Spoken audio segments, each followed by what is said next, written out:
তো হাই সবাইকে। আজকে জীবনবিজ্ঞান খাতা দেখছিলাম। তো জীবনবিজ্ঞান খাতা দেখতে ভাবছিলাম যে যখন একটা চ্যানেল রয়েছেই তাহলে সবাইকে একটা করে টিপস দিয়ে দিই জীবনবিজ্ঞান নিয়ে। তো আমার মনে হয় যে জীবনবিজ্ঞান যখন তোরা লিখবি সেখানে মার্কস ইমপ্রুভ করার অনেকগুলো জায়গা আছে। এমনিতেও জীবনবিজ্ঞান খুব ইজি, স্কোরিং সাবজেক্ট, ভালোই মার্কস পাচ্ছে, কিন্তু এখানে আবার নাম্বার কাটারও ভালো জায়গা আছে। অনেকে আমরা চেকার বোর্ড করি, সেইখানে আমরা পি জনু, গ্যামেট, F1 এগুলো লিখি না।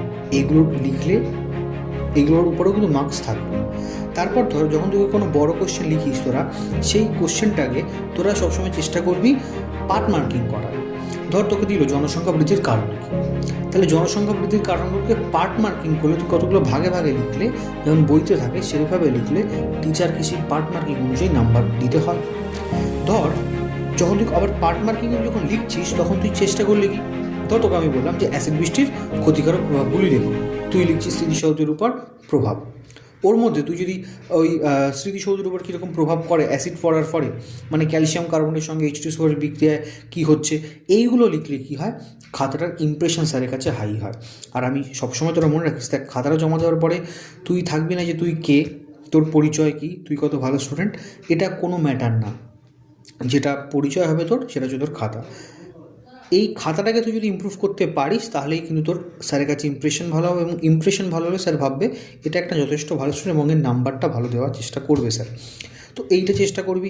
এবং ধর মিলার আর উডের পরীক্ষা লিখিস, তো মিলার আর উডের পরীক্ষার ক্ষেত্রে কী করবি, একটা ছবি এঁকে দিলি, এটা টাইম পেলে টাইম ওই মিলার আর উডের ছবি আঁকতে গিয়ে যদি 10টা কোশ্চেন বাদ দিতি, সারা করতে যাস না। এটা তারাই করবি যারা কিনা টাইম বুঝতে পারবি কোশ্চেন অর্ধেক হওয়ার পরে যে আমার হাতে এখনো টাইম রয়েছে, ছবি আঁকতে পারবো কি পারবো না। তো এই টাইম এইগুলোকে ইমপ্রুভ কর। ছবির ক্ষেত্রে তোরা জানিস কী কী ছবি প্র্যাকটিস করতে হবে। ফানের জনুক্রম একটু ভালো করে দেখে যাস, এটা খুব ইম্পর্ট্যান্ট। সাজেশান নিয়ে আমি পরে আসবই। তো আজকে এটা একটু বলার ছিল। তাহলে আমি মেনলি দুটো কথা বললাম।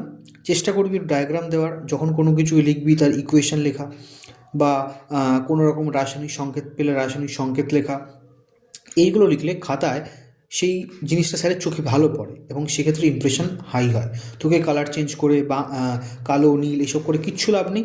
তুই চেষ্টা করবি লেখার মাধ্যমে স্যারকে ইমপ্রেস করার। কী বললাম বুঝতে পেরেছিস? যদি এরকম আরও কিছু টিপস চাই তাহলে অবশ্যই কমেন্ট করতে পারিস। চল বাই।